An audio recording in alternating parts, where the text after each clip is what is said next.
An hour before the ceremony at City Hall, I discovered my wedding dress had been shredded with a pair of scissors. From behind the kitchen door, I could hear the muffled giggles of my mother-in-law and sister-in-law. "Let everyone see her looking like a tramp," I heard one of them whisper. I wiped away my tears, but when I walked into the registration hall, every jaw dropped, and my fiancé, upon seeing me, turned as pale as a ghost. The last week before the wedding was a sweet, anxious fever. Ava Hayes' apartment in Brooklyn had become command central for the preparations of the most important event of her life. The air smelled of eucalyptus and peonies as she arranged sample bouquets for the reception decor. Boxes filled with guest favors were stacked on the floor. Spread across the table were lists, seating charts, and invitation samples. At 29, Ava, a talented florist and decorator, was finally getting married, and not just for the sake of it. She was doing it for love, with a little girl's faith in, and they lived happily ever after. It was a faith that neither past heartbreaks nor the cynicism of the modern world had managed to destroy. Her fiancé, Matt, was the perfect example of stability. A 30-year-old manager at a tech company, he was calm, sensible, with a warm smile and an attentive gaze. He had walked into Ava's life a year and a half earlier, when he ordered a bouquet for his mother and ended up staying forever. He won Ava over, not with grand gestures or expensive gifts, but with quiet, enveloping care. He would bring her a warm meal when she worked late on a project. He would cover her with a blanket if she fell asleep on the couch, exhausted. With him, Ava felt at peace, secure. What do you think? Maybe the cream-colored ribbon would look better than the pale pink? Ava asked, holding 2 satin bows next to a vase. Matt, who had been on his laptop, set it aside and came over. He wrapped his arms around her from behind, burying his nose in her hair. "I think either one will look beautiful," he whispered in her ear, "because you're the one choosing it." Ava laughed and leaned back against him. In those moments, she felt like the happiest woman in the world. Her small apartment in Park Slope, inherited from her grandmother, seemed like a paradise. After the wedding, Matt would move in, and they planned to apply for a mortgage for a bigger house within a year. But even in this prenuptial paradise, shadows loomed, and they came from Matt's family. His mother, Carol, and his older sister, Brenda, were women who were, as they say, forces to be reckoned with. Carol, a widow who had worked for years as a clinic administrator, was used to controlling everything and always having the last word. Brenda, a 34-year-old accountant, single and living with her mother, possessed a sharp tongue and a poorly disguised envy for anyone whose life seemed to be going better than hers. During their first meeting, they tried to be pleasant, but Ava, sensitive to insincerity, immediately felt the chill behind their forced smiles. A florist, Carol had said with a touch of superiority when Matt introduced his fiancée. "What a creative profession. And you can make a living from it? You can make a living, and even buy your own apartment." Ava smiled sweetly, alluding to her financial independence. Brenda immediately chimed in. "Well, an apartment in an old building isn't exactly a mansion, but for a start, Matt is used to more space." At that moment, Matt, embarrassed, changed the subject, while Ava made her first mental note. As the wedding approached, the mother-daughter duo's activities intensified. They called daily to offer valuable advice. "Ava, I was just thinking," Carol would begin. "Why do you need all those trendy modern desserts? The older folks won't get it. You should just order a normal 3-tiered wedding cake with swans. The classics never fail. Carol, Matt, and I have already decided. There will be a dessert buffet with various options so everyone can choose," Ava would explain patiently. "As you wish," her future mother-in-law would sigh resentfully. "But don't say I didn't warn you. Your Aunt Gloria from Cleveland likes traditional things."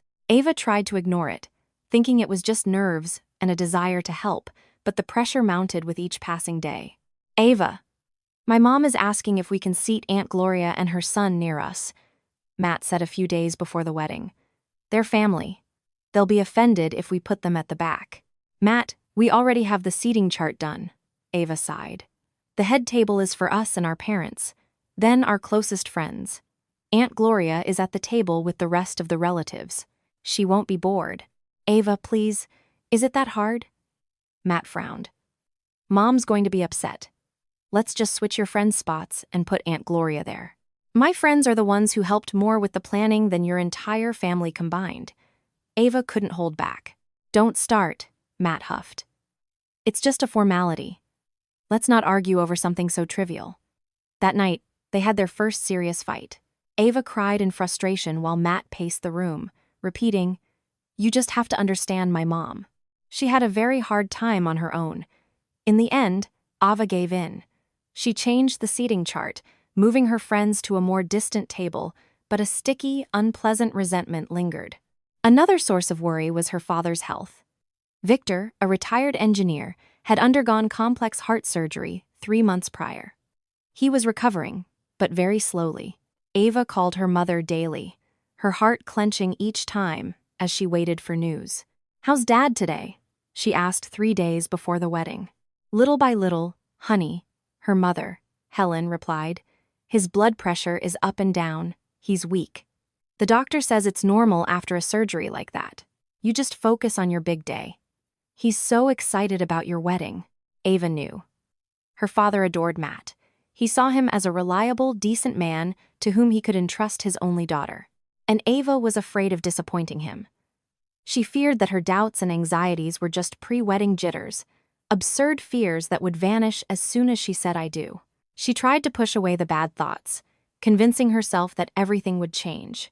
After the wedding, they would live together, and his mother and sister's influence would wane. Matt would become stronger. He would learn to stand up for his own family. She believed it. She wanted to believe it.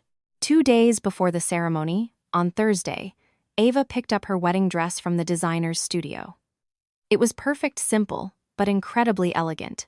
No full skirt, no beading or lace, just pure lines and an exquisite fabric that reflected her own style. Simple and sophisticated. She brought it home and hung it carefully in the closet, inside a special, opaque garment bag. When Matt arrived that evening, she couldn't resist. "Do you want to see it?" she whispered.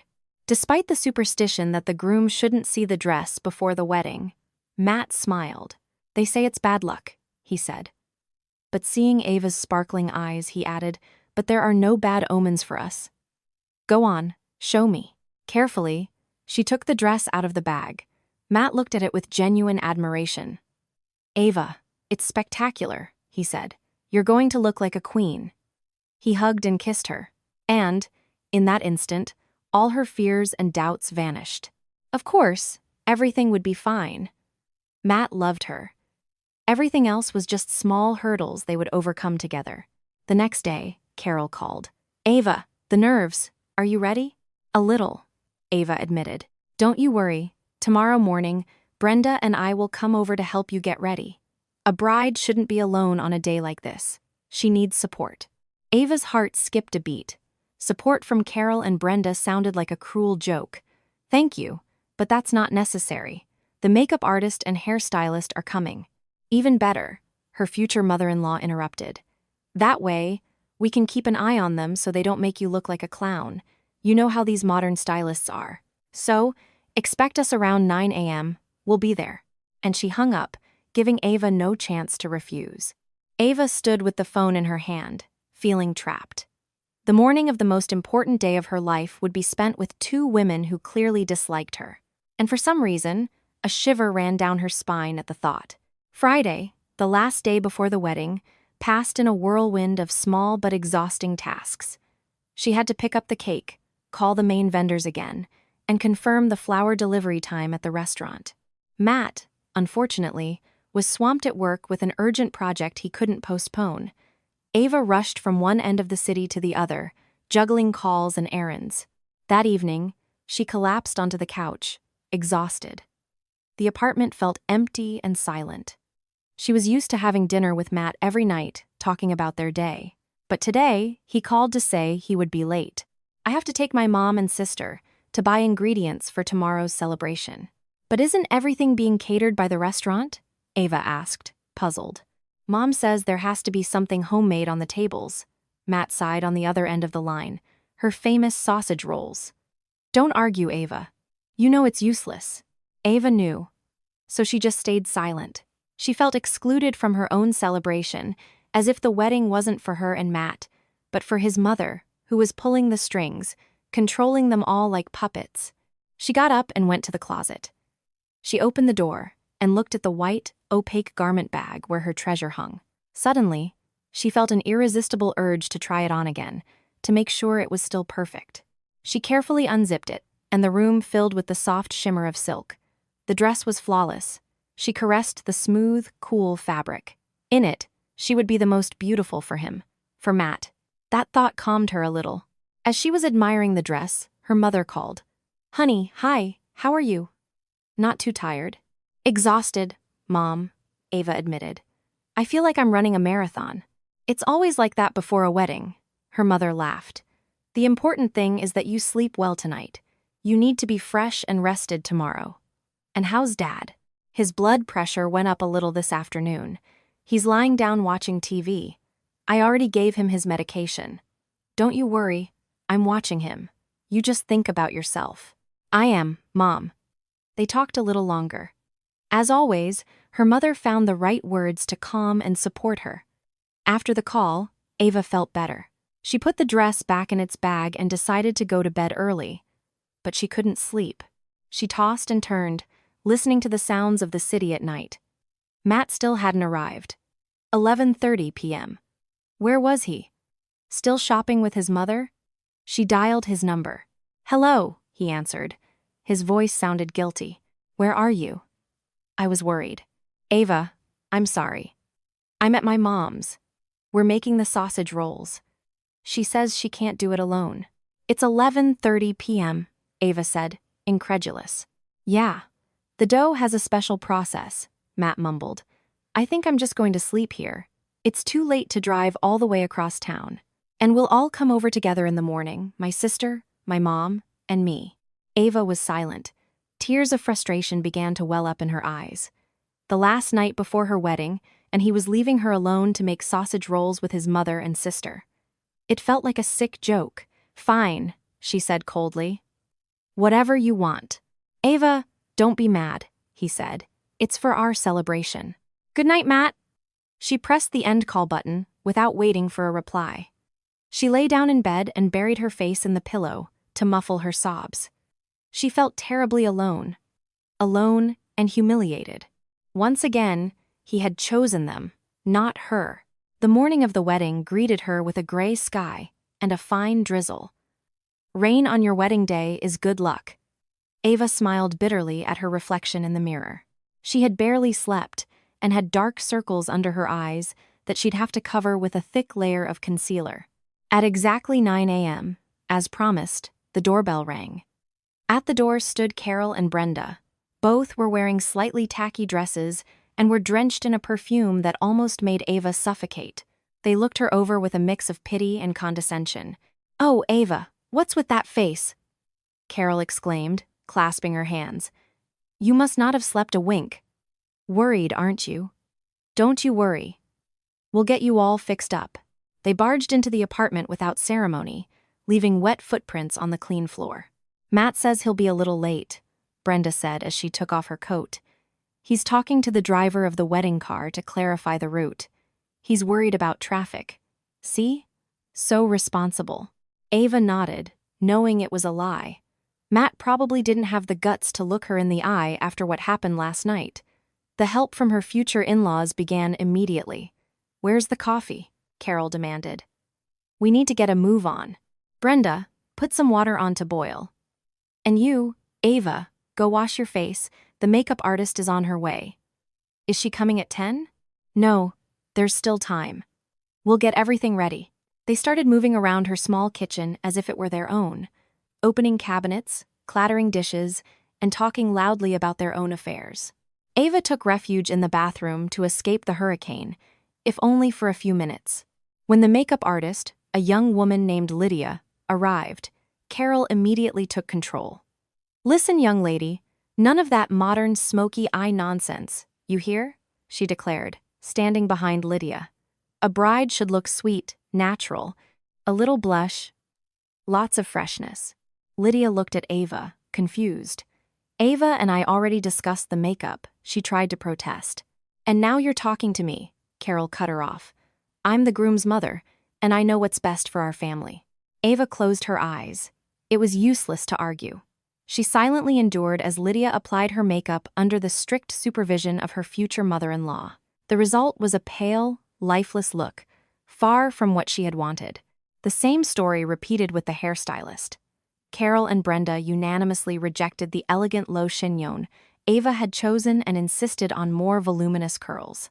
In the end, Ava's head was crowned with a cascade of curls, held in place with an obscene amount of hairspray that made her look like a prom queen from the 90s. Ah, now that's more like it. Carol nodded with satisfaction, admiring her handiwork. A true princess. Ava looked at herself in the mirror and didn't recognize herself. It wasn't her. It was a doll, dressed and styled to the taste of two women who were strangers to her. Time was running out before they had to leave for City Hall. The makeup artist and hairstylist, after getting paid, left in a hurry, leaving Ava at the mercy of her tormentors. Well, now for the most important part, Brenda said, clapping her hands. Where's the dress? I'm dying to see it. It's in the closet, Ava said in a low voice. Come on, take it out. We'll help you put it on. Slowly, Ava walked to the closet. She felt like she was walking to the gallows. Something in the sharp glint in her sister-in-law's eyes and the fake smile on her mother-in-law's face made her chest tighten. She took out the white garment bag and unzipped it, and in that instant, her world fell apart. She let out a cry, a short, choked sound, like that of a wounded bird. The dress was destroyed, her perfect, precious silk dress. All along the hem and the bodice were deep, jagged cuts, obviously made with scissors. Threads hung from the holes. The expensive fabric had been turned into rags. My God, what is this? Carol exclaimed, moving closer. Her voice was so full of surprise that Ava almost believed her innocence. What a disaster, Brenda chimed in, bringing her hands to her chest. It must have been defective from the studio. What scammers? They stood over her, feigning sympathy. But Ava saw it. She saw the glint of triumph in their eyes. Slowly, she looked up at them, and then, from the half-open kitchen door, where they had just gone to get a drink of water, she heard what confirmed all her suspicions. A muffled giggle, and Brenda's whisper to her mother. I told you we should have burned the veil too. In that moment, Ava understood everything. The truth hit her like an electric shock, paralyzing her, stealing her breath. That soft, mocking laughter from behind the door was more terrifying than any scream or accusation. It was a confession, a cold, cynical confession of their crime. They hadn't just destroyed the dress. They were gloating about it, savoring her pain, her humiliation. Slowly, Ava raised her head and looked at the two women who were supposed to be her new family. Carol was still pretending to be horrified, one hand pressed to her chest, but her small, sharp eyes, like a bird of praise, were watching Ava's reaction intently. Brenda, realizing her whisper might have been overheard, quickly put on a sad expression, but the corners of her lips were twitching, ready to curve into a triumphant smile again. And now, what do we do? Carol said with feigned concern. The ceremony is in an hour. The guests must be arriving. Matt is waiting. What a shame. Maybe it can be sewn? Brenda suggested with false compassion, poking a finger into a huge hole in the hem. Oh, no, this is beyond repair. They were putting on this performance just for her. A show in which her role was that of a trampled, humiliated victim. They expected her to cry, to have a hysterical fit, to beg for help. They wanted to see her broken. And for a moment, Ava was about to give them just that. Tears were already welling in her eyes, ready to spill. A lump in her throat made it hard to breathe. Her world, which she had so carefully built, had crumbled in an instant. The wedding she had dreamed of was ruined. The man she loved, and Matt. He would be waiting, oblivious to everything, waiting for his bride, not knowing that his own mother and sister had just committed the vilest of betrayals. What a shame! Her mother-in-law's words echoed in her mind. They didn't just want to ruin the wedding, they wanted to humiliate her, to have her show up before the guests looking like a tramp or not show up at all, which would make her look like a hysterical woman unable to handle a small problem. They wanted Matt to see her like that, weak, pathetic, unworthy of being his wife. And that thought, like a shot of adrenaline to the heart, snapped her back to reality. No. She wouldn't give them that satisfaction. Slowly, she got up from the floor, letting go of the destroyed fabric, and straightened her back. "You're right," she said, her voice unexpectedly calm, almost icy. "The dress is ruined." Carol and Brenda glanced at each other. They hadn't expected this composure. "And what are you going to do, you poor thing?" Brenda said sweetly. "I'm going to wear something else," Ava replied, looking her directly in the eye. "Don't worry, the wedding is still on." She turned and walked to the bathroom, closing the door firmly behind her. She heard them whispering outside, bewildered. Her reaction had thrown a wrench in their plan. Alone, Ava leaned against the cold tiles. Her strength abandoned her, her knees trembled. She slid to the floor and wept silently. Tears streamed down her cheeks, mixing with the expensive foundation the makeup artist had so carefully applied. They were tears, not of self-pity, but of farewell. A farewell to a dream, to illusions, to a love that had proven incapable of protecting her. She cried for 5 minutes, releasing all the pain and despair. Then, she stood up, walked to the mirror, and looked at her reflection. A tear-stained woman with ridiculous curls and smeared mascara stared back at her. A doll they had dressed up and then broken. "No," she told her reflection. "You will not break me." She turned on the cold water and washed her face, removing not just the ruined makeup, but all the filth they had thrown at her that day. She was washing away her innocence, her belief that love conquers all. Then she fixed her hair. With steady fingers, she undid the lacquer-caked curls, pulling her hair back into a low, simple, and elegant ponytail. She freed herself from the prison of their taste, their ideas of beauty. Leaving the bathroom, she walked into her bedroom. Her mother-in-law and sister-in-law were sitting on the couch, pretending to watch TV, but watching her out of the corner of their eyes. Ava silently approached the closet and pulled a suitcase out from under the bed, the one where she kept the clothes for the post-wedding brunch and the honeymoon. She opened it and took out a dress. A simple, fitted little black dress that hugged her figure perfectly, with long sleeves and a modest boat neckline. She had bought it for a dinner with Matt's parents after their trip. It was the epitome of elegance and good taste. "What? You're going to wear that?" Brenda asked, stunned, breaking the silence. "Why? Do you have a better suggestion?" Ava replied calmly as she took off her robe. "Perhaps you'd prefer I wear the one you prepared for me." Brenda blushed and turned away. Carol frowned. "Black to a wedding," she sniffed. "It's in bad taste. This day is already full of bad taste, don't you think?" Ava retorted, slipping on the dress. She zipped it up, looked at herself in the mirror. The black dress against her pale skin was striking. It highlighted her fragility and, at the same time, her inner strength. She no longer looked like an innocent princess.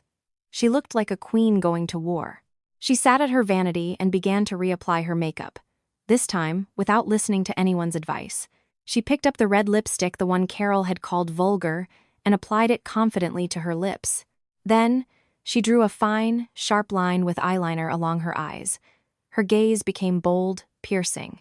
From her jewelry box, she took out her family earrings, a gift from her grandmother's small pearls surrounded by antique silver. She put them on. Her look was complete. She stood up and faced her in-laws, who were staring at her, mouths agape. "Are you ready?" she asked. "It looks like we're going to be late for my own wedding." She grabbed her purse and headed for the door. Carol and Brenda, like two shadows, followed her. They didn't understand what was happening. They had expected hysterics, tears, a canceled ceremony. Instead, they got this cold, icy calm and a little black dress. As Ava waited for the elevator, her phone rang. It was Matt. "Ava, where are you? We're all waiting for you." "You're late," he yelled into the phone. "I'm on my way, darling," she said sweetly. "There was a little mishap, an unforeseen issue, but don't you worry, I'm almost there. And I'm going to give everyone an unforgettable celebration." She hung up and stepped into the elevator, feeling the confused and furious glares of her almost husband's mother and sister.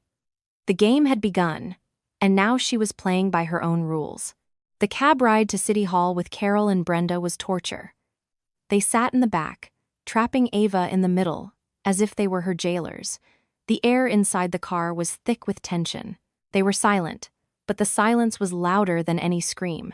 Ava looked out the window at the damp streets of Brooklyn, but out of the corner of her eye, she felt their hostile glares.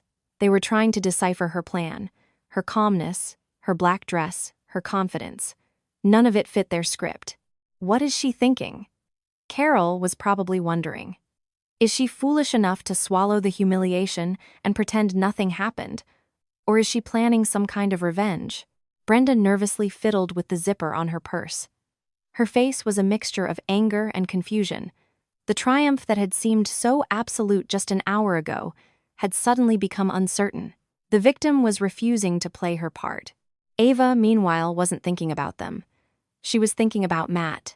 What would he feel when he saw her? Surprise? Anger? Or maybe relief?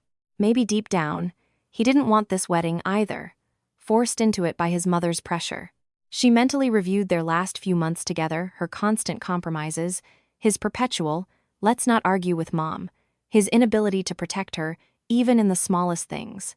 He wasn't a bad person. He was just weak. And weakness, Ava was now realizing, could be worse than any malice. She remembered how at the beginning of their relationship, he had seemed so strong and reliable. He solved her small problems, helped her move, took care of her when she was sick. But as soon as his mother appeared, all his strength vanished. He became an obedient, guilty child, afraid to take a step without her approval. I was going to marry an illusion, Ava thought bitterly, an image I created myself. And now I have to face reality. The cab pulled up in front of the imposing City Hall building. The rain had mostly stopped, but the sky was still gray. Guests were already gathered at the entrance. Ava saw her friends, Matt's co-workers, his numerous relatives all dressed up, holding flowers, smiling in anticipation of the celebration. When Ava stepped out of the car, a murmur of astonishment rippled through the crowd. The smiles on the guests' faces turned to discomfort. A bride in black. With her head held high, Ava walked towards the entrance, ignoring the whispers. Behind her, like two furies, followed Carol and Brenda, trying to whisper something in her ear as they walked. Have you lost your mind?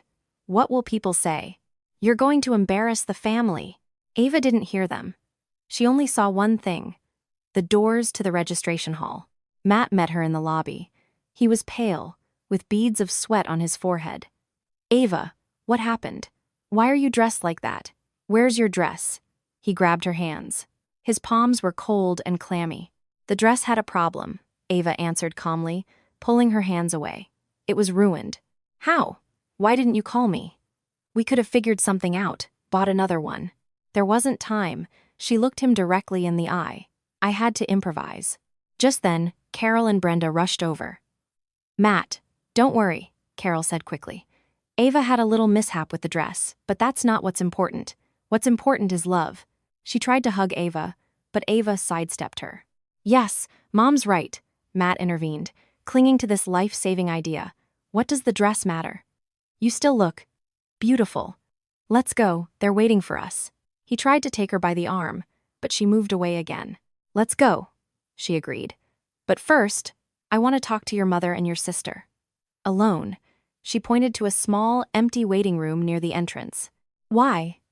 I don't understand, Ava. There's no time. Just 5 minutes, she said firmly. It's important. She looked at Matt with such intensity that he didn't dare argue. Okay, he whispered. But hurry up. Ava entered the room. Carol and Brenda followed her reluctantly. Ava closed the door behind them. What is this nonsense now? Brenda asked arrogantly. I just wanted to thank you, Ava said, looking them straight in the eye. Thank us for what? Carol asked suspiciously. For opening my eyes. If it weren't for you, I would have made the biggest mistake of my life. They were silent, not understanding where she was going with this. I know it was you, Ava continued.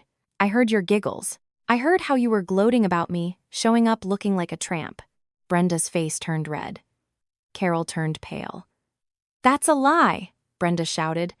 We didn't do anything. Oh, you didn't? Ava smiled scornfully. Then who did? A ghost. Maybe I dreamed it all. She stepped closer to them. You thought I would cry and cancel the wedding? Or that I would come out in the torn dress so everyone could laugh at me? You don't know me. I really thought I was going to be part of your family. I thought I would respect you, take care of you. But you didn't want that. You decided to put me in my place. Well, thank you for the lesson. I've learned it. And what are you going to do now? Carol said angrily, her voice no longer holding a trace of false sympathy, only pure rage. Are you going to tell Matt everything? I'm going to do something much more interesting. Ava smiled. I'm going to give you what you wanted. An unforgettable show. She turned and opened the door. It's time for our entrance. The audience is waiting. She walked out into the lobby, leaving them completely bewildered. Matt immediately approached her. Did you talk? Yes. Ava nodded. Everything's resolved. She took his arm. The sleeve of his suit was damp with sweat. He was more nervous than she was.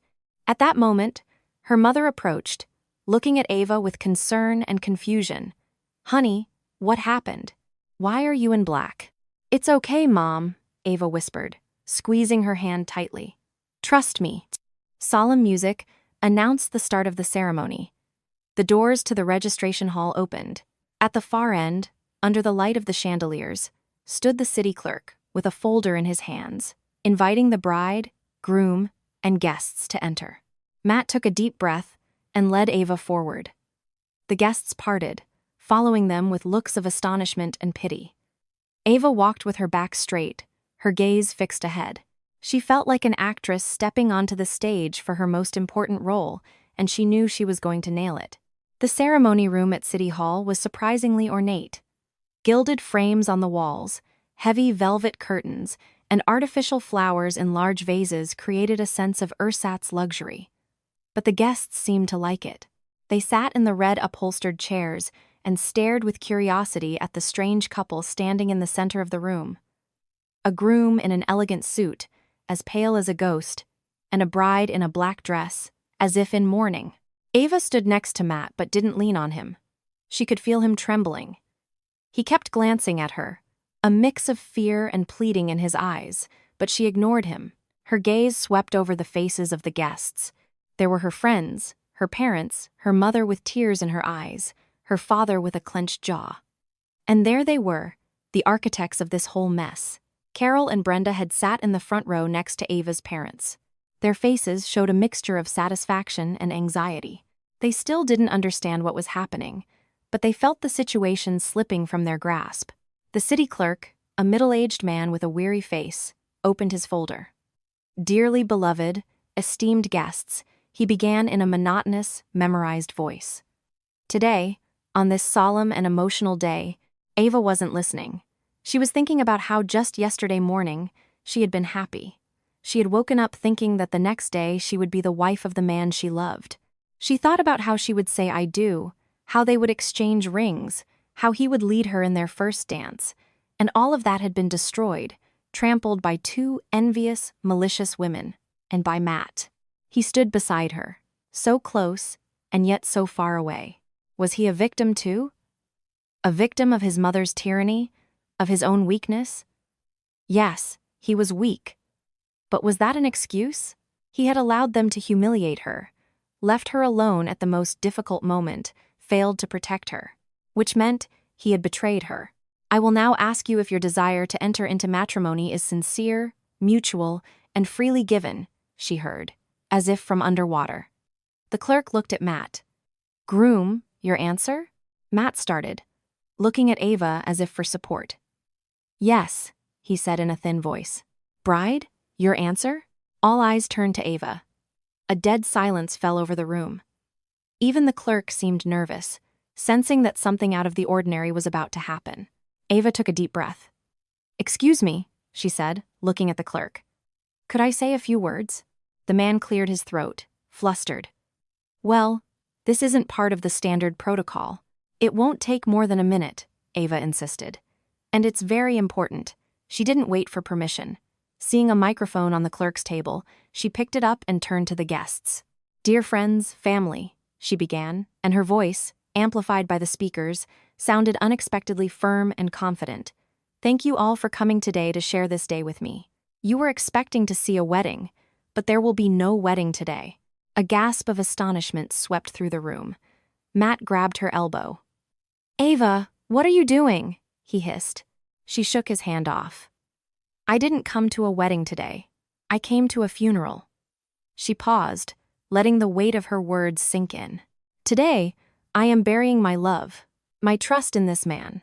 She pointed to a petrified Matt, "and my hopes for a happy family life." And in this, she shifted her gaze to the front row. "To Carol and Brenda, they have helped me a great deal. They helped me realize the terrible mistake I was about to make. I want to thank the mother and sister of my now not future husband." Carol jumped to her feet. "What are you saying? What right do you have?" "Sit down!" Ava's father boomed, and there was such authority in his voice that the woman was forced to sit back down. "These women," Ava fixed them with a glare, "gave me a wedding gift this morning. They destroyed my wedding dress with scissors. They wanted me to appear before you looking like a tramp, humiliated and broken. They wanted everyone to see how pathetic I was." A deathly silence fell over the room. The guests looked back and forth between Ava and the pale-faced Carol and Brenda. "But I decided that black was a more appropriate color for today," Ava continued, "because it's the color of mourning. Mourning for my foolishness, for my innocence, for refusing for so long to see the obvious. That the man standing next to me is not a man, but a mama's boy who will never be able to protect his own family." Matt stood with his head bowed, his shoulders shaking. He was crying. "Here ends the official part," Ava said, putting down the microphone. "But I invite you all to the reception. The restaurant is paid for, the food is ordered. Let's celebrate this event. Let's have a party for my failed married life. It's on me." She left the microphone on the table, turned, and walked towards the exit. No one tried to stop her. The guests remained seated, as if struck by lightning. She walked down the long hall, the sound of her heels echoing in the silence. She wasn't crying. Inside, she felt a sharp emptiness and an immense relief. She was near the doors when her mother caught up to her. "Honey," she said, hugging her, "you did the right thing. I'm so proud of you." "Let's go home, Mom," Ava said quietly. They stepped out onto the street. The rain had stopped, and a timid ray of sunlight was breaking through the clouds. Ava took a deep breath. She was free. Meanwhile, in the ceremony room, chaos erupted. The guests stood up, talking loudly, discussing what had happened. Someone approached Matt, trying to console him, but he heard nothing. He just stood there, staring at the door through which Ava had disappeared. And in the front row, Carol, realizing her wicked plan had not only failed, but had turned into a public humiliation, clutched her chest and slowly collapsed to the floor. "Water. A doctor. I feel faint," she moaned.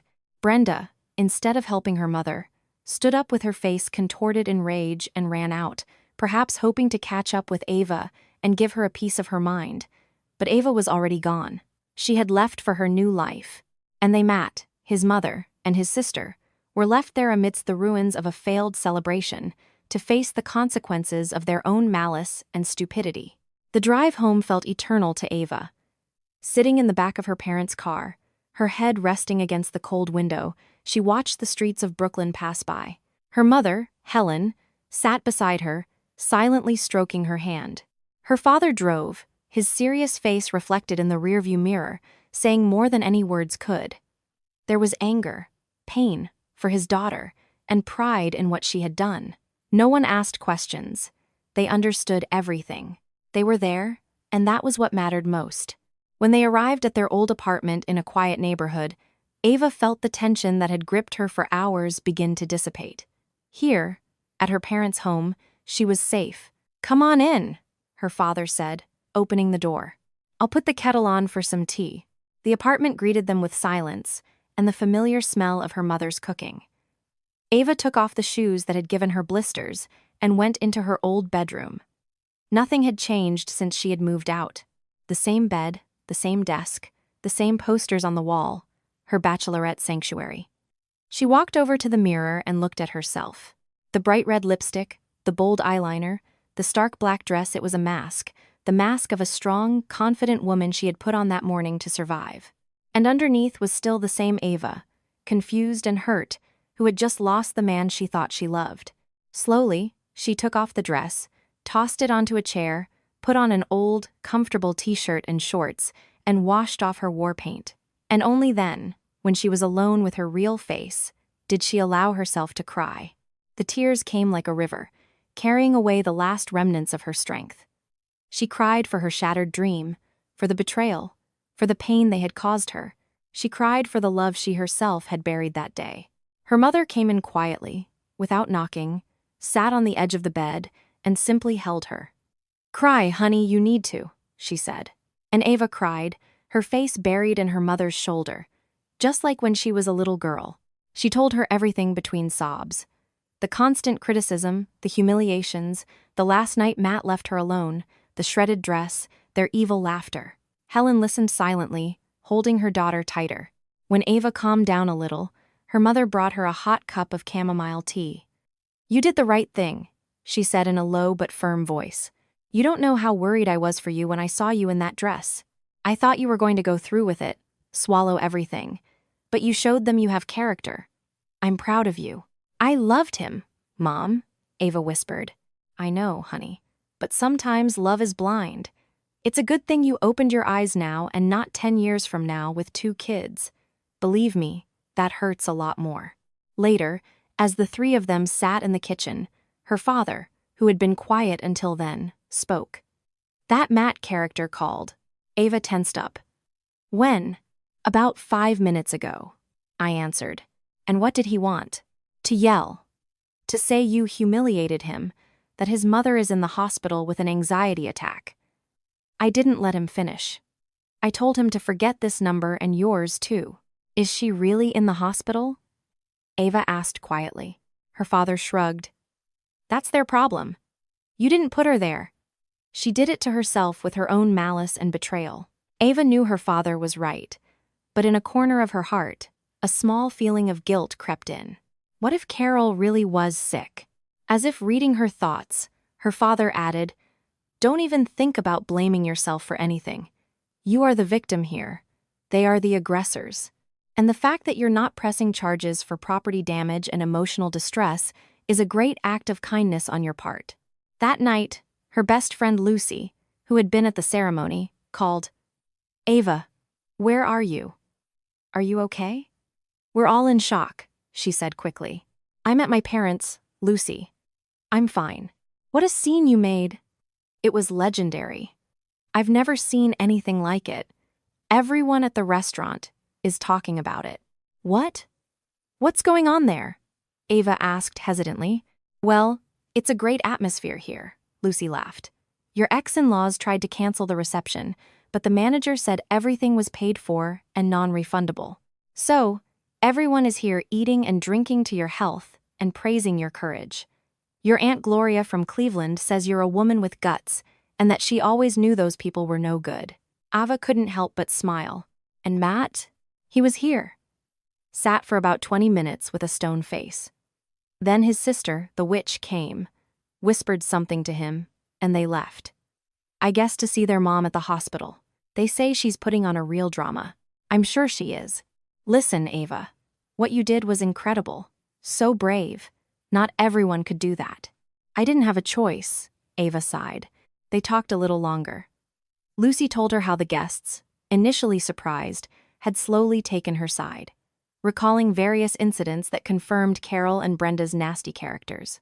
It turned out it wasn't just Ava's family who disliked them. After talking to her friend, Ava felt much better.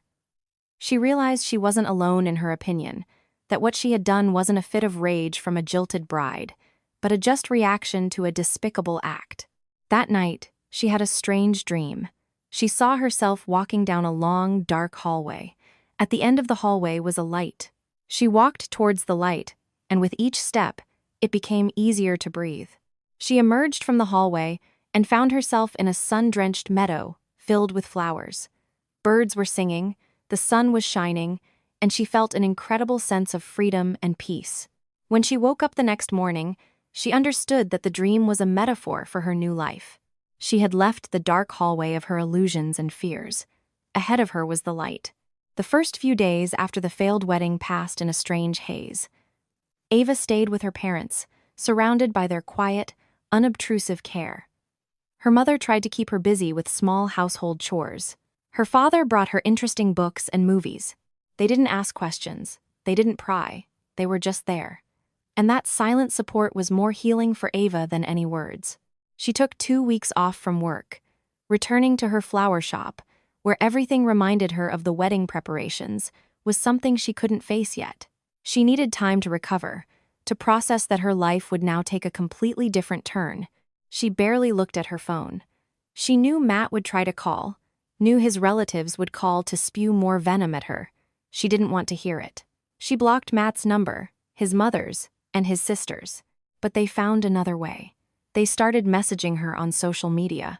First, Matt. His messages were filled with regret and pleas. "Ava, forgive me. I messed up. It's all my fault. Please, we need to talk. I can fix this. I can't live without you. I love you. Give me another chance." Ava read those messages with a cold heart. A chance. He had lost his chance when he allowed his mother and sister to humiliate her, when he couldn't find the courage to protect her. Then Brenda joined in. Her messages were the opposite, filled with venom and rage. "You think you won, you witch? You just showed everyone how shallow and hysterical you are. Matt will soon realize what a snake he got rid of. Mom is in the hospital because of you. If anything happens to her, it'll be on your conscience." Ava read these messages and felt nothing but disgust. She silently blocked the accounts they were writing from. But the biggest surprise came when she logged into her profile to delete all their photos together. She discovered hundreds of comments under her last post, where she had shared her joy about the impending wedding.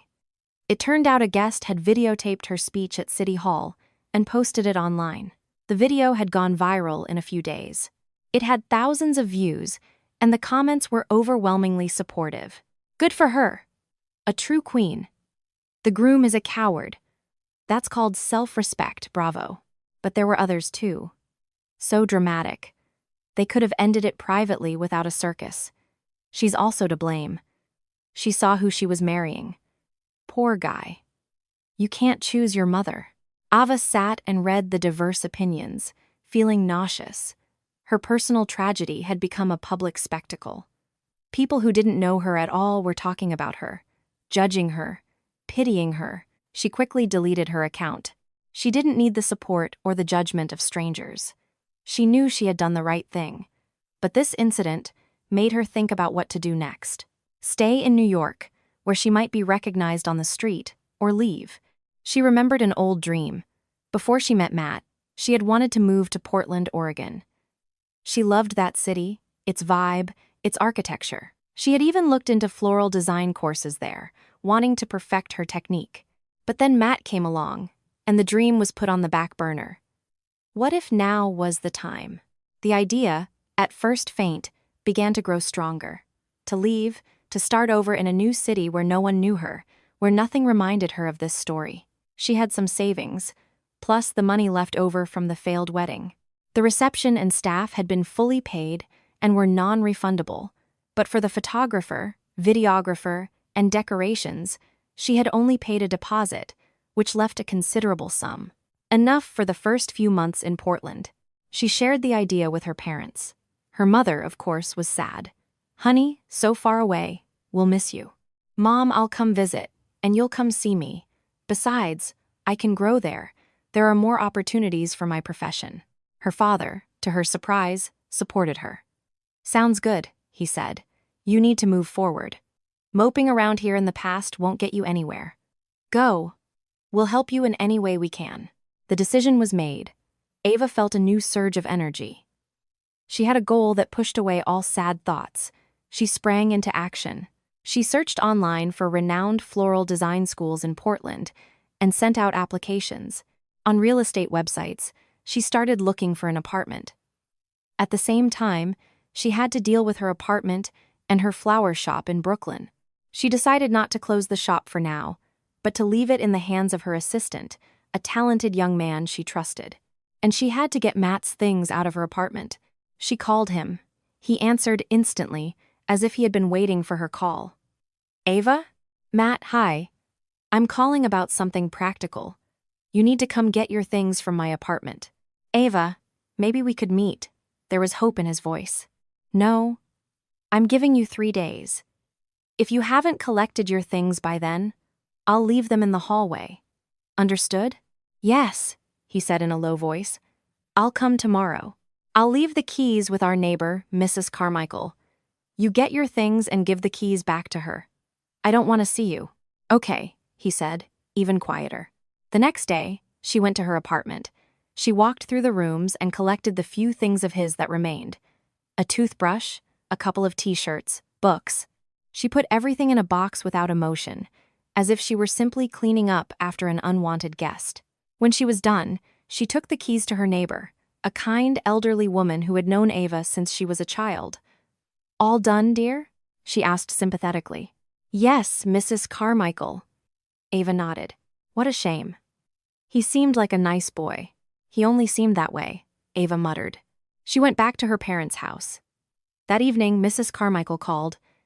Ava, he came, took his boxes, and left something for you. What? Ava tensed up. An envelope. He said it was very important. Okay, I'll come by tomorrow to get it. The next day, she picked up the envelope. Curiosity gnawed at her. What had he come up with now? Inside the envelope was a note written in his uneven, hurried handwriting and money. Several large bills. She read the note first. Ava, I know I have no right to ask you for anything, but I want to somehow compensate for the damage my family caused you. Here's the money for the ruined dress. I know it won't give you back your party, but it's the least I can do. I sold some of my things to get this amount. Forgive me, if you can. Matt. Ava counted the money. It was exactly what her dress had cost. She sat on the couch. This was the first truly mature act he had performed in all the time they had been together. He hadn't just asked for forgiveness. He had tried to repair the damage. For a moment, her heart ached. Maybe she had been too harsh. Maybe she should have given him a chance. She reread the note. Forgive me, if you can. She closed her eyes. No, she couldn't. Not now. She put the money in her wallet. She wouldn't return it. It was fair compensation. She would add it to her savings for her new life. A life in which there was no longer a place for Matt, or his mother, or his weakness. A few days later, Ava received a response from one of the most prestigious floral design schools in Portland. She had been accepted into a 3-month intensive course. It was a sign. The beginning of her new life was scheduled for the start of the next month. She had less than 3 weeks to wrap up all her affairs in New York. Ava focused on the preparations for the move. She sold some of her furniture, packed the things she would take, and spoke with a real estate agent about renting out her apartment. There was so much to do that there was no time for sad thoughts. Her flower shop continued to operate under the management of her assistant, Paul. They spoke on the phone every day. Ava supervised orders, gave him advice. She was surprised and pleased by how well he was managing the business. Her small business seemed to be in good hands. A week before she left, she threw a farewell party for her friends. They sat on the floor of her empty apartment on cushions, eating pizza out of cardboard boxes. Are you sure you're doing the right thing? Her friend Lucy asked. Maybe you shouldn't be making such drastic decisions. On the contrary, Lucy, I feel like I took too long, Ava replied. It's like I've woken up from a long sleep, and I don't want to fall asleep again. And Matt? Another friend asked. Has he tried to contact you again? No, and thank God for that. I hope he started a new life too. But she was wrong. Matt hadn't started a new life. He was slowly sinking into depression. After collecting his things from Ava's apartment, he went back to his mother's house, not because he wanted to, but because he had nowhere else to go. Carol welcomed him with open arms. Son, finally home, she said, setting the table. I always knew that woman wasn't for you. Don't you worry. We'll find you a good wife. Decent, simple, and modest. Matt ate his plate of lentils in silence and felt the walls of the apartment closing in on him. He was back in his childhood bedroom, in the world he had never managed to escape. Brenda was there too, looking at him with barely concealed contempt. What, happy now, little brother? She said sarcastically. You embarrassed the whole family. You're left with no wife and no apartment. Brilliant. Brenda, leave him alone. Their mother immediately intervened. He's going through enough as it is. And another argument would start. Matt would listen to their shouting and dream of only one thing: for everyone to disappear. He tried to lose himself in his work, but he couldn't concentrate. His colleagues looked at him with suspicion, whispering behind his back. The story of his failed wedding had become the talk of the office. He felt humiliated and broken. He missed Ava. He missed her laugh, her warmth, the way she listened. He remembered their evenings, their conversations, their dreams. And every day, he realized more and more that he hadn't just lost a wife. He had lost the best part of himself. One day, he couldn't take it anymore. He bought the largest bouquet of her favorite peonies and went to Ava's building. He didn't know what he was going to say. He went up to her floor and rang the bell. A young woman he didn't know opened the door. "Hi, is Ava here?" Matt asked, bewildered. "Ava doesn't live here anymore," the woman replied. "She rented the apartment to us. She moved away." "Where did she go?" "I think to Portland," the woman shrugged. Matt slowly walked down the stairs. She had left without a word, cutting all ties. He stood in front of the building, holding the huge bouquet of peonies that now had no one to be given to. And in that moment, he felt a loneliness so sharp and piercing that he wanted to scream. Ava spent her last night in New York with her parents. They sat in the kitchen, drinking tea and reminiscing about her childhood. "Remember when you were in first grade and wanted to be a ballerina?" Her mother laughed. "You'd put on my skirt and dance all over the house." "And remember when we built a birdhouse?" Her father smiled. "You were so proud that you hammered the nails yourself."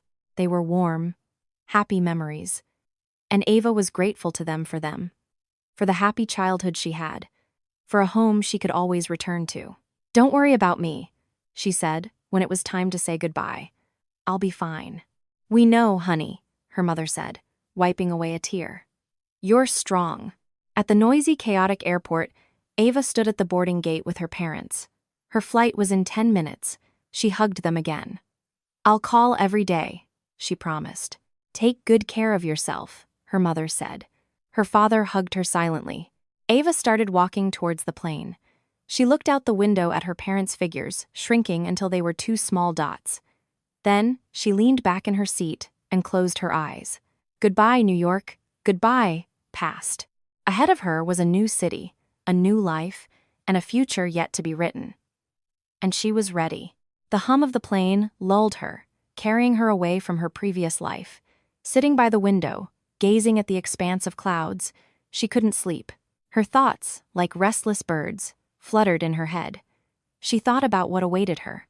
A new city, strange and unfamiliar, new people, a new job, or rather, studies. She wasn't going into the void. She had been accepted into one of the best floral design schools, and 3 months of intensive training awaited her. This gave her a purpose, an anchor amidst the whirlwind of change. But what would happen after that? Would she find work? Could she afford an apartment? Would she make friends? The fear of the unknown sent a shiver down her spine. Her whole life she had lived in New York, in her comfortable, familiar world, and now she was voluntarily uprooting herself and plunging into the unknown. Sometimes she thought she was crazy, that she should have stayed, tried to work things out. Maybe Matt would change.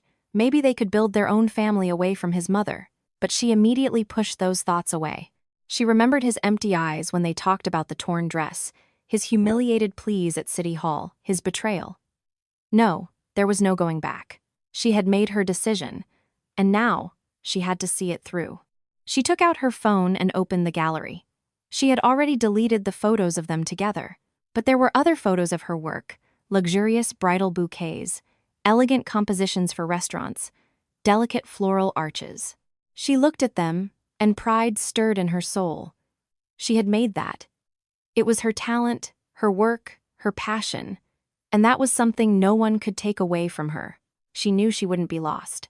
She had her hands, her head, her beloved profession. Everything else would follow. Portland greeted her with cool, damp air and a pearly gray sky.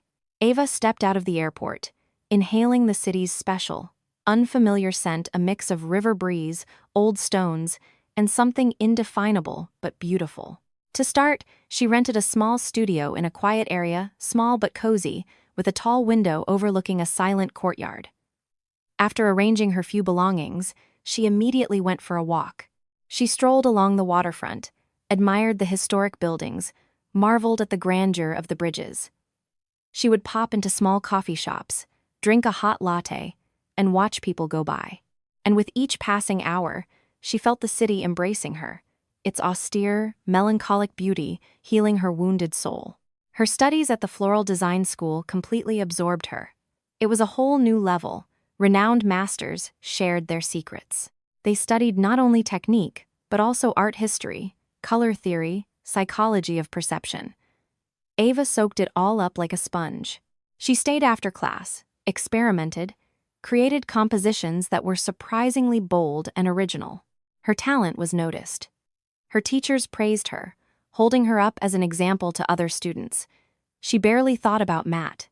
The past was gradually receding, replaced by new impressions, new knowledge, new acquaintances. She befriended several girls from her course. Together, they went to museums, strolled through the International Rose Test Garden, and sat in bars. Life was becoming colorful again. One day, a month before graduation, the school's director, a well-known floral designer in Portland named Andre, approached her after class. "Ava, I've been watching your work for a while now," he said. "You have an undeniable talent, and most importantly, a recognizable style of your own." "Thank you," Ava said, blushing. "I'm not just saying that. I have a proposal for you. A good friend of mine is opening a new luxury boutique hotel and needs a head florist, someone to develop the entire floral concept, from the lobby to the rooms. It's a very interesting and ambitious project. I'd like to recommend you for the position." Ava couldn't believe her ears. "Me? But I don't have that much experience for a position at that level." "You have taste and boldness," Andre smiled. "Experience is acquired. Think about it. If you accept, I'll give you the hotel owner's contact information." All night, Ava thought about his proposal. It was an incredible opportunity, the kind that only comes once in a lifetime. A job at a prestigious hotel, complete creative freedom, a decent salary. It was everything she could dream of. But there was also fear. Could she do it? Did she have the strength, the knowledge, the self-confidence? She called her mother. "Mom, you won't believe this." She told her about the offer. "Honey, that's wonderful." Her mother rejoiced sincerely. "Of course, you have to accept. And what if I can't do it?" "Of course you can," Helen said without a shadow of a doubt. "I believe in you. You're the best." After talking to her mother, Ava made a decision. She would accept. She had to try. The next day, she called the hotel owner. His name was Alex. They agreed to meet. Alex was a young, energetic man of about 35. He enthusiastically told her about his hotel, showed her the design plans. "I don't just want it to be beautiful," he said. "I want it to have an atmosphere where every guest feels special, and flowers play a crucial role in that." Ava listened to him, and ideas already began to form in her head. She talked about living plants in the lobby, seasonal compositions, minimalist bouquets in the rooms that would enhance the interior style, not compete with it. Alex listened with interest. "I like your approach," he said when Ava finished. "You don't just think about beauty, but about the concept. That's what I need. You're hired." They shook hands. Ava left the meeting feeling like she was flying. She had a job, a wonderful, interesting, creative job in the city she had already fallen in love with. That night, she called her parents to share her joy. "Dad, Mom, I'm staying in Portland." They were happy for her. Life was falling into place. But one day, coming home from work, she found an official envelope in her mailbox from the Superior Court of New York. Her heart skipped a beat. She opened it. It was a lawsuit. Carol and Brenda Santos were suing her for defamation of character, libel, and slander, and were demanding $50,000 in moral damages. Ava stared at the paper. It seemed like a sick joke. They, who had humiliated and insulted her, were now accusing her of tarnishing their impeccable reputation. It was the height of cynicism, but knowing them, it was to be expected. Well, she thought, holding the envelope, if they want a war, they'll get one. Ava's first impulse was to tear up the ridiculous lawsuit and throw it away, but she forced herself to calm down. Emotions are poor counselors. She had to act with a cool, calculated head. She called her lawyer friend in New York. "Lucy, hi. I have a problem. My ex-in-laws are suing me." She read her the contents of the lawsuit. On the other end of the line, Lucy was silent for a moment, then burst out laughing. "Ava, is this a joke? Defamation of character? Do they even have any character to defame? It's not funny to me, Lucy. They're asking for $50,000. Let them ask for $1 million, her friend said. This case has no legs to stand on in court. First, what reputation did you damage with your speech at City Hall?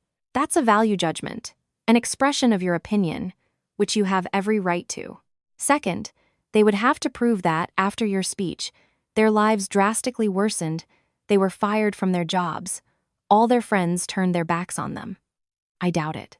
But the hassle, the trial, don't worry, I'll represent you. You won't have to come to New York, you just need to grant me power of attorney. We'll draft a smart response, and I guarantee the judge will dismiss their claim at the first hearing. After talking to Lucy, Ava felt much calmer. She understood that this lawsuit was just another attempt to poison her life, the last spasm of their anger and envy. She focused completely on her new project. The work at the hotel turned out to be fascinating. She developed the concept, selected the plants, prepared budgets, negotiated with suppliers. Alex, the hotel owner, proved to be not only a demanding boss, but also a person with a deep aesthetic sense. They quickly found a common language. He trusted her taste, listened to her ideas, and that creative freedom gave Ava wings. She rented a new apartment closer to work, a spacious, bright place with a large balcony where she immediately created a small garden. Life in Portland suited her more and more. She loved its unhurried pace, its cultured people, the endless possibilities for cultural leisure. She tried not to think about the trial. Lucy kept her informed.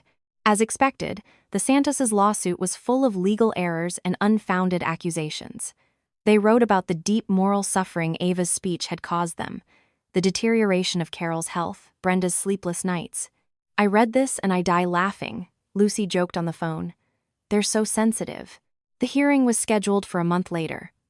A few days before, Matt called. She had long since deleted his number, but it showed up as an unknown caller. "Ava, it's me," he said in a guilty voice. "I know," she replied coldly. "What do you want?" "About the trial, Ava. Could we talk? My mom is beside herself. She convinced me we had to punish you.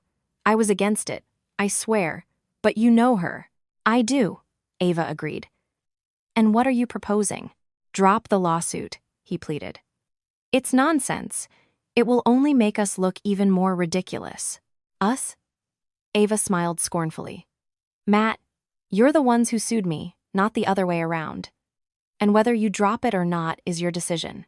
My mother won't agree. She's very stubborn. Then, that's your problem. Ava, I'm begging you. I'll talk to her again. But if she doesn't budge, could you not be so harsh at the trial?" Ava couldn't believe her ears. "Are you suggesting I go to court and say, yes, I did indeed damage your impeccable reputation, and I'm willing to pay $50,000? "Well, not $50,000, of course," he mumbled. "But we could reach a settlement." "A settlement?" Her voice turned to ice. "Matt, are you in your right mind? You humiliated me, ruined the most important day of my life, and now you're suggesting I seek a settlement. I just don't want this trial," he said desperately. "Well, I do," Ava said firmly. "I want the court to officially recognize that your claims are delusional and for you to leave me alone once and for all." She hung up the phone. She was seething. Even after everything that had happened, he was still thinking about himself and his mother's peace of mind. He hadn't changed one bit. The trial went exactly as Lucy had predicted. The judge, an older, stern woman, read the complaint with obvious astonishment. Then she listened to the plaintiff's representative, a young lawyer who mumbled something incoherent about moral trauma. Then she gave the floor to Lucy. She was brief and convincing. "Your Honor, this lawsuit is nothing more than an attempt to settle personal scores and pressure my client. The plaintiffs have not presented a single piece of evidence of the alleged damage. Ava Hayes' speech at City Hall was her personal opinion, to which she is fully entitled under the Constitution. We request a summary dismissal of the complaint. The judge retired to deliberate and returned 5 minutes later. The action is dismissed, she announced dryly, for lack of merit. It was an absolute, undisputed victory. That night, Ava called Lucy. "Thank you, my friend. You're the best. Just doing my job," she laughed. "I'm celebrating," Ava nodded. She was sitting on her balcony with a glass of wine, contemplating the night lights of Portland. "I'm celebrating the end of this story and the beginning of a new one." The victory in court brought Ava immense relief. It wasn't just a legal formality, it was a definitive end to her past life. She had proven to herself, above all, that she could defend herself, that her dignity was not an empty word. The work at the hotel completely absorbed her. The hotel was preparing for its grand opening, and the last few weeks were especially hectic. Ava practically spent day and night at the hotel, overseeing every last detail. She chose vases, ordered exotic plants, trained staff on proper flower care. She wanted everything to be perfect. Alex, the owner, was almost always by her side. He turned out to be not only a smart businessman, but also a person with a deep sense of beauty. They could spend hours discussing the shade of an orchid's petals or the shape of a fern's fronds. Ava found herself enjoying his company very much. He was an interesting conversationalist, an attentive listener, and most importantly, he treated her as an equal partner. He was the polar opposite of Matt, decisive, self-assured, unafraid to take responsibility. He had built this business from the ground up by the age of 35, without help from parents or sponsors. This commanded genuine respect from Ava. One evening, as they sat exhausted in the empty hotel lobby, discussing the final details before the next day's opening, he said suddenly, "Ava, you're incredible." "Why?" she asked, embarrassed. "You have a unique combination, the talent of an artist and the acumen of a manager. And on top of that, you have an inner strength, an integrity. You can feel it." She didn't know what to say and just smiled. "Thank you. I know this might not be the best time," he continued, "but once all this opening madness is over, maybe you'd like to have dinner? Not as colleagues, but just as two people." Ava's heart skipped a beat. She wasn't ready for a new relationship. The wound from Matt's betrayal hadn't fully healed. But something in his calm, respectful tone, in his warm gaze, prompted her to say, "I'll think about it." The hotel opening was a huge success. Journalists, fashion bloggers, and Portland's high society attended. Everyone was amazed by the elegant design, the impeccable service, and, of course, the floral decor. Ava's work was especially praised. Several prestigious magazines ran articles calling her the Flower Fairy, and a new name in the world of floral design. It was a true triumph. Ava stood in a corner, watching the celebration, feeling that she was an integral part of it. Alex came over. "Ava, congratulations." He handed her a glass of champagne. "It's your triumph too, Alex," she smiled. "Thank you for trusting me. I wasn't wrong." He looked her in the eye. "About dinner. Have you thought about it?" "Yes." "I accept," she said, surprised by her own decision. Their first dinner took place at a small, cozy French restaurant. They talked about everything: work, travel, books, childhood. It was easy and interesting to be with him. Ava told him her story without details, without names, just a painful breakup, and her move to Portland to start over. "So I was right," he said after listening to her. "You have incredible integrity. Not every woman, after something like that, is able to get back up, let alone triumph." His words didn't sound like a banal compliment. There was genuine respect in them, and that captivated her. They started dating. Their relationship developed slowly, carefully. They were both adults with complicated pasts, and neither wanted to rush things. But with each date, Ava realized she liked this man more and more. With him, she felt not only like a beautiful woman, but an interesting person. He valued her intelligence, her talent, her independence. He didn't try to change or control her. He accepted her as she was. One day, he introduced her to his parents. They were cultured, pleasant people who welcomed Ava with warmth and without prying questions. After meeting them, Ava couldn't help but compare them to Matt's family. What an abysmal difference. There, suffocating control, envy, and manipulation. Here, respect, tact, and genuine kindness. Half a year passed. Ava was happy, genuinely happy, without any buts. She had a job she loved, a city she loved, and a man she was falling in love with. It seemed the past had disappeared forever. But one day, it made itself known. Her new phone number, which only a few people had, received a call. It was Brenda. "Ava, it's Brenda." Her voice was unusually muffled and hesitant. "Matt's sister." Ava froze. "How did you get my number?" "I asked our mutual friend Lucy." "I'm sorry to bother you, really. But I need to talk to you." "We have nothing to talk about." "Brenda." "Yes, we do." There was a note of hysteria in her voice. "It's about Matt. Did something happen to him?" Ava's heart skipped a beat. Despite all the pain Matt had caused her, the thought of something bad happening to him was unpleasant. "What happened to him?" she asked, trying to stay calm. "He's disappeared." Brenda burst into tears on the other end of the line. "He's been gone for a week. His phone is off. He hasn't been to work. My mom and I don't know what to think. Have you notified the police?" "Yes. We filed a report. But they say there's no reason for an active search yet. He's an adult. Maybe he just decided to take a vacation. But I know that's not it. After everything that happened, he wasn't the same. He was distant. I'm afraid he did something stupid." Brenda was sobbing uncontrollably. Ava listened silently to her confused, hysterical ramblings. "Why are you telling me this?" she finally asked. "He's not my husband anymore. I don't know who else to turn to." Brenda continued to cry. "Maybe he called you, or wrote to you. Maybe he went to Portland." "No," Ava said firmly. "He didn't call me, and he didn't come here. We haven't spoken since the trial." "What are we going to do?" Brenda whispered. "Mom is going crazy. She blames herself. And you, of course." "Of course," Ava thought bitterly. "Brenda, I can't help you," she said in the softest voice she could manage. "I don't know where Matt is, and frankly, I don't want to know. It's not my life anymore." "You're so cruel," Brenda screamed. "He loved you, and you destroyed him." "It wasn't me," Ava couldn't hold back. "It was you. You and your mother. You destroyed him, ruined his life, and now you're looking for someone to blame. Leave me alone." She hung up and stood for a few minutes, breathless. That call had brought back everything she had tried so hard to forget.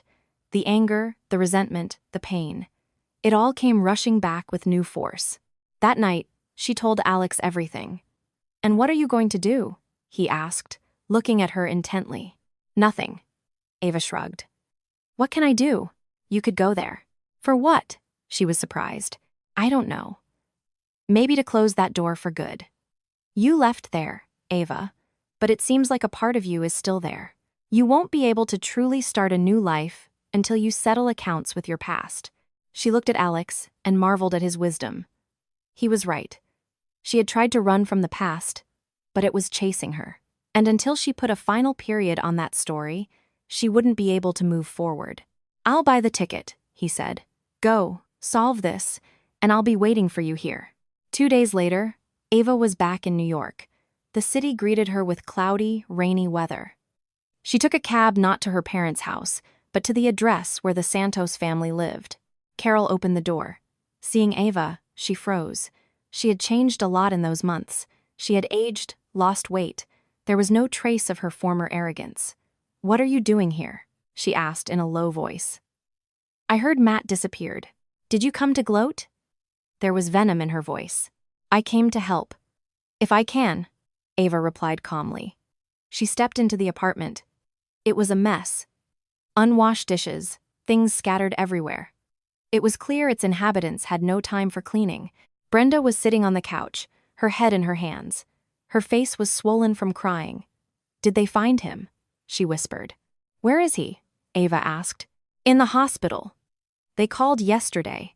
Someone saw him at a bus station, unconscious, severe alcohol poisoning. They almost didn't save him." Ava sat silently in a chair. Did he try to? I don't know, Brenda shook her head. The doctors say he just drank too much. But they found a note in his pocket. She handed Ava a folded piece of paper.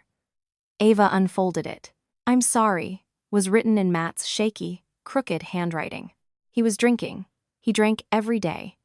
Ever since you left, Brenda said. He said he had ruined everything, that he didn't want to live. And my mother and I only made things worse, blaming him, yelling at him, and he would just be silent. And a week ago, he packed a bag and left. The three of them sat in that messy, neglected apartment, three women whose lives were intertwined in a complex, tragic way.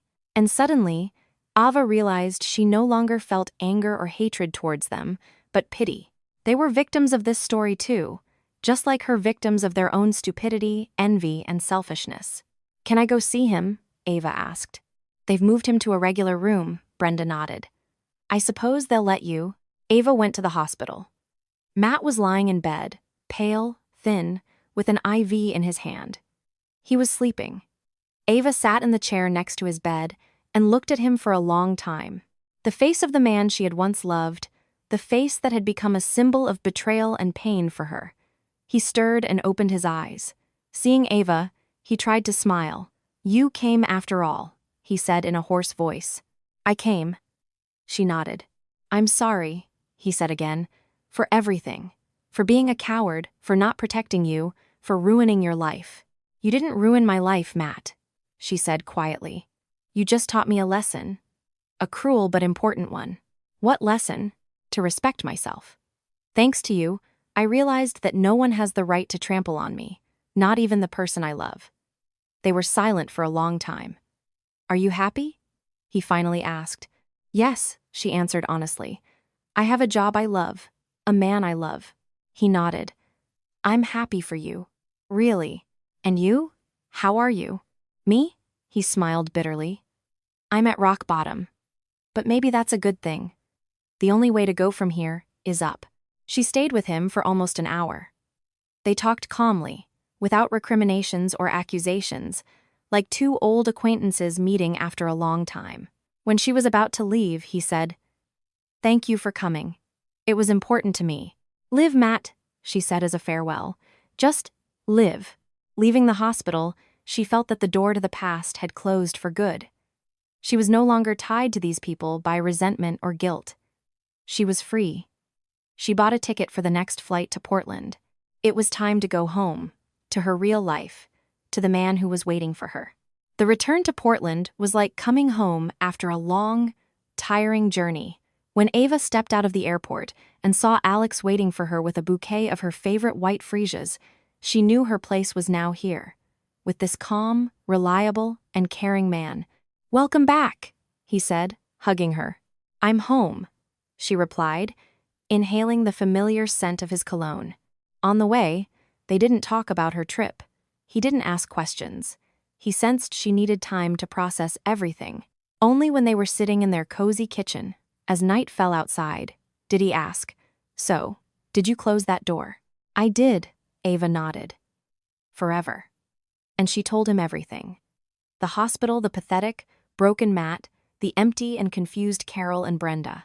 I even felt sorry for them, she admitted at the end. That's because you have a big heart, Alex said, taking her hand. But your compassion for them shouldn't poison your life. That's their path, their mistakes, their lessons. And you have your own. And he was right. 5 years passed. Ava's life was full. Her design studio with Alex had become one of the most popular and sought after in the city. They worked with major restaurants, hotels, and private clients. But their main project was their own family. They got married a year after her trip to New York. The wedding was quiet, just for their closest friends and family.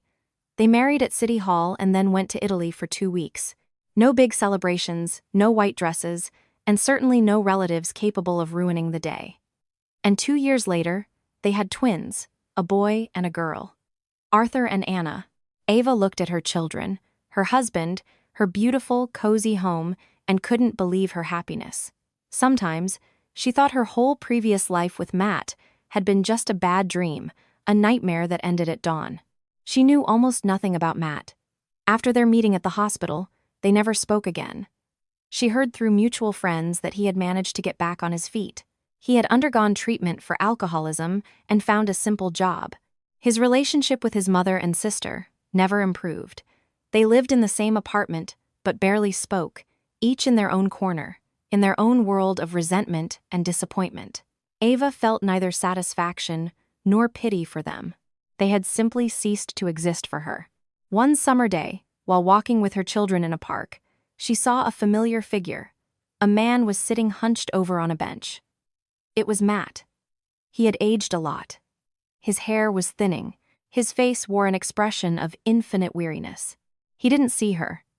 He was watching the children playing on the playground, and in his eyes, there was such sadness that Ava's heart ached. She wanted to walk past, pretend she hadn't seen him, but something stopped her. She approached. "Hello, Matt." He started and looked up. Seeing her, he was confused. "Ava!" "Hi!" He looked at her children, who were curiously observing the stranger. "Are they yours?" "Yes," Ava smiled. "Arthur and Anna. They're beautiful," he said. "They look like you." They were silent. "How are you?" Ava asked. "Okay," he shrugged. "Surviving. Still living with my mom and sister." "Yeah," he nodded. "Where else would I go?" And in that sentence was his whole life. No hope, no freedom, no choice. "I have to go," Ava said. "The kids are getting tired." "Yeah, of course." He stood up. "It's good to see you. You look very happy." "I am," she said. "Goodbye, Matt." "Goodbye, Ava." She took her children by the hand and walked away. She didn't look back, but she could feel his heavy, sad gaze on her back. She walked through the sunny park, holding her laughing children's hands, thinking about how fragile human happiness is and how important it is to know in time who is by your side. Someone who will lift you up if you fall, or someone who will push you into the abyss for the sake of their mother's whim. She had made her choice many years ago, and she didn't regret it for a second. That night, after the children were asleep, she sat with Alex on their porch, drinking wine and looking at the city lights. "I saw Matt today," she said. "And?" Alex asked, taking her hand. "He's not happy. And I don't even feel sorry for him." "Why not?" "Because everyone chooses their own destiny," Ava said. "He made his choice, and I made mine." She leaned her head on his shoulder. "Thanks to you," she whispered. "For what?" "For being there. For teaching me to believe again." He kissed her. "You taught me what true strength is," he said. "The strength to be yourself." She smiled and looked up at the starry sky.